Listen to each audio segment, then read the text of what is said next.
Assalamualaikum warahmatullahi wabarakatuh. Halo anak-anak Ustadz semua, bagaimana kabarnya hari ini? Tidak terasa puasa kita sudah mau sampai penghujung ya. Mudah-mudahan tetap semangat dan tetap sehat. Nah, pada video pembelajaran pada hari ini Ustadz akan melanjutkan penjelasan pada video sebelumnya. Nah, sebelumnya kita sudah belajar tentang cahaya. Nah, sekarang kita akan mempelajari tentang alat-alat optiknya dalam kehidupan sehari-hari.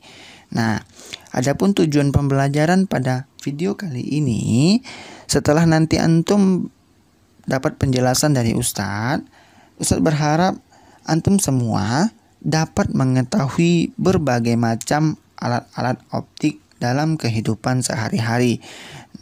Nah, untuk lebih jelasnya, silahkan antum simak penjelasan dari Ustadz berikut ini. Baiklah, sekarang kita akan memulai pembelajaran kita tentang alat-alat optik dalam kehidupan sehari-hari. Nah, tentunya alat optik ini sangat banyak yang kita kenal. Alat optik itu merupakan alat yang bekerja berdasarkan prinsip cahaya. Dalam materi sebelumnya kita telah membahas tentang cahaya.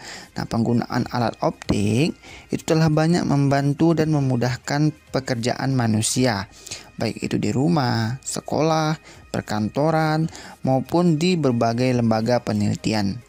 Nah, dalam bab ini kita akan membahas tentang beberapa alat optik yang terdapat di sekitar kita.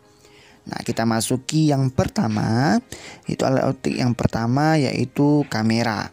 Nah, siapa yang tidak kenal dengan kamera pada zaman sekarang ini ya?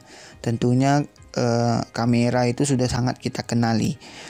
Bahkan di handphone kita sendiri juga terdapat sebuah kamera. Nah, adapun bagian-bagian dalam kamera ini dapat kita lihat sebagai berikut. Nah, yang pertama yaitu lensa cembung. Nah, lensa cembung ini berfungsi untuk membentuk bayangan pada film. Kemudian ada diafragma, yaitu berfungsi untuk mengatur cahaya masuknya kamera. Kemudian yang ketiga ada shutter, yaitu berfungsi sebagai pembuka atau penutup lensa. Kemudian yang ketiga ada ulir skrup, yaitu untuk memfokuskan cahaya masuk kamera.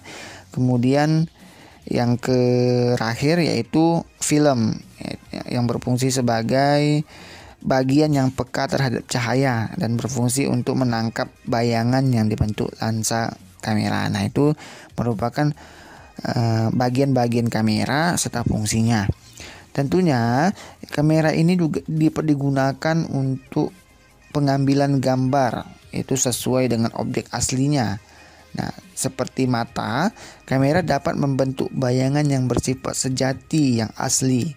Kemudian dia sifatnya terbalik dan diperkecil pada film yang terpasang di dalam kamera. Kita masuki alat optik yang kedua yaitu loupe. Nah, mungkin tidak semua masyarakat tahu apa itu loupe. Nah, seperti kita ketahui, loupe juga bisa kita sebut dengan kaca pembesar atau orang lain juga dapat menyebut loupe dengan nama suryakanta.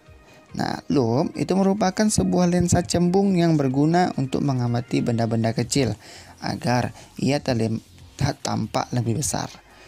Nah, kemudian bagaimanakah sih cara loupe ini bekerja gitu? Nah, untuk memperoleh bayangan benda terlihat, benda harus diletakkan antara titik pusat dan titik fokus lensa sehingga menghasilkan bayangan maya, tegak dan diperbesar dari benda aslinya. Pada saat bayangan benda jatuh pada titik dekat mata, yaitu kurang lebih 25 cm jaraknya, mata akan berakomodasi maksimum. Nah, agar mata tidak berakomodasi, maka benda harus diletakkan di titik fokus lensa sehingga sinar yang masuk ke mata berupa sinar sejajar dan bayangan terletak pada jarak tak terhingga. Selanjutnya yang ketiga yaitu mikroskop. Nah, tentunya di sini anak-anak Ustadz sudah mengetahui ya bagaimana bentuk mikroskop ini, karena sebelumnya pada kelas 7 sebelumnya kita telah belajar tentang mikroskop. Nah, kita ulangi kembali. Adapun bagian-bagian pada mikroskop itu sebagai berikut. Nah, yang pertama yaitu lensa okuler dan lensa cembung, yaitu lensa yang dekat dengan mata. Kemudian ada lensa objektif dan lensa cembung, yaitu lensa yang dekat dengan benda mata. Kemudian ada benda sebagai objek yang diamati.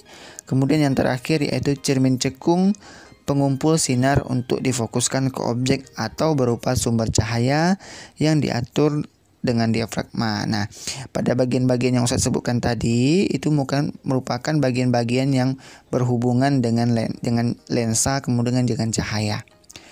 Nah, tentunya dalam penggunaan mikroskop, seorang petugas laboran rumah sakit itu dapat meneliti bakteri-bakteri dengan menggunakan sebuah mikroskop. Nah, laboran juga dapat melihat bakteri dengan sangat jelas yang kalau kita lihat dengan kasat mata langsung itu tidak dapat kita lihat, tapi dengan mikroskop kita dapat melihat bakteri dengan sangat jelas. Nah, kemudian mikroskop ini merupakan alat yang digunakan juga untuk mengamati benda-benda renik, benda-benda yang sangat kecil, yaitu seperti bakteri dan juga virus. Nah, yang terakhir yaitu alat optiknya teropong. Nah, sudah tahu ya, teropong itu seperti apa? Nah, sebenarnya teropong ini juga banyak jenisnya. Nah, ada beberapa, yaitu yang pertama teropong bintang. Nah, teropong ini untuk mengamati bintang-bintang yang ada di langit. Nah, itu kita menggunakan teropong bintang. Nah, teropong bintang ini sangat sederhana. Itu dia terdiri atas dua lensa, yaitu cembung. Nah, dapat kita lihat yang pertama yaitu lensa objektif yang terarah ke bintang, itu memiliki jarak fokus besar. Kemudian lensa okuler yang dekat dengan mata memiliki jarak fokus kecil. Nah, itu dapat dilihat pada gambar berikut. Kemudian yang kedua yaitu teropong bumi. Nah, untuk mengamati benda-benda di permukaan bumi itu digunakan teropong bumi. Pada teropong bumi ini terdapat 3 lensa cembung, yaitu lensa objektif, lensa pembalik, dan lensa okuler. Nah, lensa pembalik itu berfungsi untuk membalikkan bayangan yang dibentuk oleh lensa objektif. Dengan demikian, bayangan dilihat dengan teropong bumi tidak terbalik. Nah, lensa pembalik terletak di antara lensa objektif dan lensa okuler. Nah, selanjutnya yang ketiga yaitu teropong panggung atau teropong Galilei. Nah, teropong panggung itu dirancang oleh Galilei sehingga teropong panggung itu disebut dengan teropong Galilei. Nah, teropong Galilei ini disebut dengan teropong Belanda, di mana bagian jalan sinar pada teropong panggung dapat dilihat pada gambar berikut. Kemudian yang terakhir yaitu periskop. Periskop ini merupakan teropong yang dipasang di dalam kapal selam. Nah, periskop itu berguna untuk mengintai kapal musuh atau melihat benda yang terletak pada permukaan laut saat kapal menyelam. Nah, bagaimanakah cara membuat mikroskop sederhana? Nah, periskop terdiri atas 2 lensa cembung dan 2 prisma siku-siku sama kaki. Nah, berikut ini jalannya sinar pada periskop ini. Yang pertama, sinar sejajar dari benda yang jauh menuju lensa objektif. Kemudian prisma P1 memuntulkan sinar dari lensa objektif ke prisma P2. Kemudian yang terakhir yaitu prisma P2 memantulkan sinar ke lensa okuler.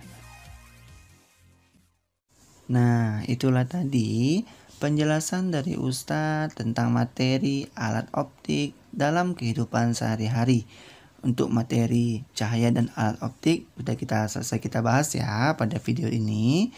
Nah, mudah-mudahan antum semua dapat memahami apa yang telah Ustadz jelaskan tadi.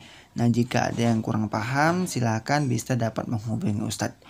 Nah, Ustadz akhiri apabila terdapat kesalahan dalam penyampaian materi dan penyampaian kata. Saya akhiri, wassalamualaikum warahmatullahi wabarakatuh.